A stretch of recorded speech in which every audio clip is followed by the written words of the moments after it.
নমস্কার বন্ধুরা। তো চলে এসেছি ভারতীয় ফুটবলের আরও একটা লেটেস্ট ভিডিও নিয়ে। তো বন্ধুরা, এই ভিডিওতে আমরা কথা বলতে চলেছি ইস্ট বেঙ্গলের কিছু ট্রান্সফার আপডেট নিয়ে।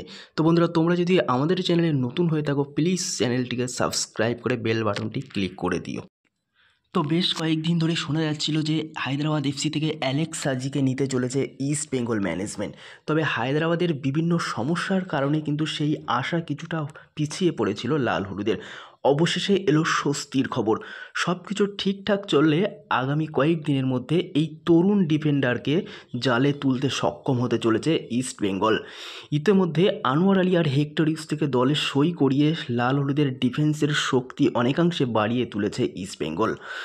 শেষ পর্যন্ত যদি অ্যালেক্স সাজিও যোগ দেন, তবে নিঃসন্দেহে ইস্ট বেঙ্গল এই মরশুমে ভারতীয় ফুটবলের আইএসএলের সবচেয়ে অন্যতম সেরা ডিফেন্স লাইন হতে চলেছে। তো বন্ধুরা, এই বিষয়ে তোমরা তোমাদের মতামত অবশ্যই কমেন্ট বক্সে জানিও। তোমাদের ভিডিওটা কেমন লাগলো অবশ্যই কমেন্ট বক্সে সেটাও জানিও।